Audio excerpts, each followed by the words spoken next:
Hello and welcome. My name is Michael Jobity and I'll be hosting this live stream today, as well as the award ceremony on the 7th and 8th of December at the Ealing Picture House Cinema in West London. Welcome to the 6th edition of the Mirrorband UK Film Awards, powered by the Mirrorband Company and founded by our festival director and founder, Jay Manari, who is also an independent writer, producer, director, and member of Directors UK. The Mirrorband UK Film Awards, or MUFA, is a British BFI Film Fund-winning film festival listed on the British Council Festival Directory and London-based, focused on showcasing diversity in auteur movies, created despite all the challenges of an indie low-budget production. Mirrorband provides a spotlight for underrepresented, emerging, and experienced independent filmmakers through on-site networking events, live-streamed industry talks, online film courses, and most recently, an independent film fund launched to support the making of more independent short films. If you haven't done so yet, please check out our affordable festival tickets, just £20 for 2 days of screenings and panels, and don't miss the limited film industry tickets, which offer exclusive industry access. Subscribe to our art house-focused streaming platform, Stream Auteur, to watch all the officially selected candidates of this edition, and vote for your favorite, which will win the Best Film Audience Award. But let's get the ball rolling with our special guests. Please welcome David Jaffe, director and writer from the USA, shortlisted for Best LGBTQ plus short with their film Pining. A salty millennial gay wars with a spunky Gen Z female. He considers a threat to Fire Island, already crumbling shore, while attempting to seduce the optimistic influencer who brought her. With that, let's jump into the Q&A. It's so nice to have you on the call today, David. I know before the call, we were talking about different models of looking at ecosystems and a little bit of politics as well. But maybe if we can kind of revisit that conversation and tell the audience what brought you to this story and how you decided to basically outline it for the film that you've created. For having me. I guess what I wanted to tell was a story about like an isolationist character. Specifically, we were able to showcase a very unique part of Long Island out in New York. It's this small gay enclave on this little sliver of land. It's only accessible by ferry. There's no roads or anything. So it was hard to film there. It was hard to get everything out there, but I knew with this scrappy crew and limited equipment, we could do it. And it was interesting to tell, this character's perspective, because the Fire Island is like a microcosm of the gay community. It was interesting to explore the relationship between a salty millennial gay and his understanding of the gay community, maybe kind of more male, just not as gender fluid or as, I guess gender fluid, even like asexual as some of what Generation Z is doing and the way that they view the queer community. It is very different, partly because I think of this cultural acceptance that Gen Z has grown up with, that a lot of get.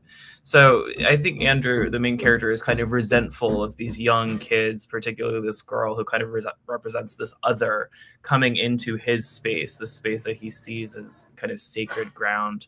And he spends the movie kind of sparring with her, with the girl, and also, but he can't stop trying to hook up with her, this Gen Z influencer, her bestie, who's a hot blonde twink who represents some other, like, this very social media obsessed, like can't get your head out of your phone, a little misinformed while still wildly confident, attitude in Gen Z as well. So I thought it was Andrew versus those two characters and what he learns along the way. Hi, David. Can I quickly jump in and say we should be playing the trailer as well. And we have to clarify with our audience that we are running this as a podcast for a mild technical issue. So that's why you don't see us as normal. I think we should make the audience aware that their phone is not going crazy. It's just we're running this as a podcast on this particular occasion. But if you want to announce the trailer, Michael, we'll play it so that the audience can get a grasp of the film per se. Yeah, for sure. All right, so with that, let's jump into the trailer and get a sneak peek into Pining. You want to take a dip? No. I hate water.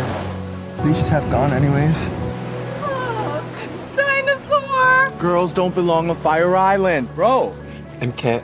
I'm a Pines virgin, but I went down a TikTok rabbit hole. Just totally lit. This 24-year-old twink's gonna melt even your cranky ass. Do you know Meat Hook? I want to scope it out so bad. We wreck already.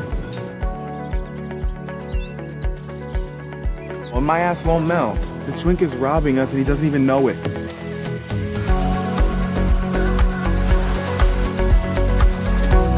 Hey, virgin. Pine's rubbing off on you yet? Come on, kid, ride the dino! I freak if I don't rinse it. Who's her savage on here? Get over yourself! Loosen up! Run, Mickey! Boy, the shell's washing up on the shore now that the island's flooding. Love's fluid, but it's rare. It still counts even if it's quick. It should matter though. It won't sink tomorrow.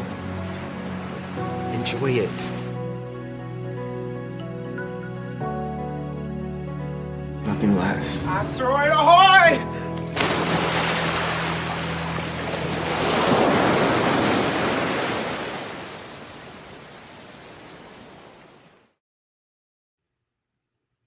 Amazing. Thanks for sharing.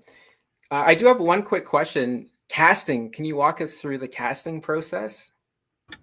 Absolutely, yeah. It's a very contained piece, in that there's only four main. Or I guess there's two main characters, two side characters who kind of are the core of it.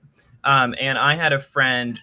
My friend had done this short film with the main actor Johnny Bouchamp, and I was watching this short film. I was rewatching it just to get a sense of, how do you work in this like low budget space and still make something very effective. The short film is called See You Soon, and it's really one of my favorites. And when I was watching Johnny, there's one scene in it. It has a very different tone than mine, but there's one scene in it where he was kind of defiant, and I was like, oh, I love that. I wanted to show this kind of defiant gay character. I usually feel like some of the representation is a little syrupy or sugar coated. It can be very feel good. And I wanted to kind of go back to like the 90s, kind of like Gregor Rocky, Todd Haynes, these characters that are a little problematic and defiant and even a little punk. So I thought Johnny was just perfect for that. I brought on a casting director, Andrew Dowardine, who found both Spencer Claus, who plays the Gen Z influencer. He was based in LA at the time and now is relocated to Brooklyn here. And the girl Janine Hartman was New York based, but found through the casting director as well. And I had met the guy who plays Joel in Fire Island the year before, and actually wrote the part with him in mind. So it was mostly a New York crew. Yeah, That's amazing. Great. I feel. Go ahead, Jay. Yeah, I was just about to say, I really love the vibes and the energy from, I think it's a great portrait of the current generation and how they intertwine with the previous one. I was just wondering about how the production, the money was raised, basically, because we read it was, not obviously a huge budget, but it was a decent budget for a short film compared to many others. So it'd be really interesting to know a little bit more about the fundraising for this. It was a decent budget. It was pretty much all my money. I crowdfunded or for friends and family, I got maybe $15,000, and like it was $60,000. Like my life savings, I put into it. I would have liked to have crowdfunded it, but I waited until after I shot the thing. I was like, well, let me film it. And then when I have the trailer, I can get an Indiegogo or Kickstarter campaign off the ground. People were not as enthusiastic as I thought. So I just ended up having to keep pouring my own money into it. Gotcha. Well, that's, still shows anyway, a great product quality in the end. So well investment. I just kept telling myself like everything that I was getting at that level, I was still getting it cheap. It was not. Yeah. As I say, it is. There's plenty of short films that do it, that spend less. But like it was shot from mostly natural light. You know, it was a very slow time in the industry, so I just had access to equipment and to cast and crew that normally would not have been available, and that was very. You know, I really was getting everything cheap, even though filmmaking just is inherently not cheap. Yes. Thank you for sharing. Awesome. I think that's really inspiring, David, like revealing, I think it shows so much confidence and also leadership. And I think people putting in, money for their own projects, especially if they want to make an impact, I think it's very inspiring. Like I felt a little inspired when you shared that. So, thanks for sharing that. I think we are towards the end of the live stream here. We normally have them for around 10 minutes. I just want to say thank you so much, David. We do have some very quick reminders for the audience just before we finish today. So some very quick reminders. Festival passes are available for purchase on the Mirrorband website at the link available in the comments section of this live stream. The red carpet reception is followed by the awards ceremony, which takes place at the Ealing Picture House Cinema on the 14th of December. This is when all the winners will be announced and where the Mayor of Ealing will be presenting the Best UK Short and UK Feature Awards. Starting from the 15th of December, all shortlisted films will be available to stream on our platform for 5 weeks. This is where you have the chance to vote for your favorite, which will win the Best Film Audience Award. The winning filmmaker will receive free access to our festival promotion, funding, and distribution strategies course, along with a 1-year distribution deal on Stream-O-Term. It's super easy. All you have to do is register on Stream-O-Term and click Add to Favorites for the film that you want to vote for. But with that, I just want to give a special thanks again to David for being on the live stream today, and to yourself, Jay, as well. Thank you so much. Thank you, Michael. Thank you, David. And see you in the next one, and hopefully see you in person. Thank you. Vote for Pining. I hope to make it across the pond soon. Absolutely. Bye. Thank you so much. Amazing. Have a good one, David. Cheers. Bye.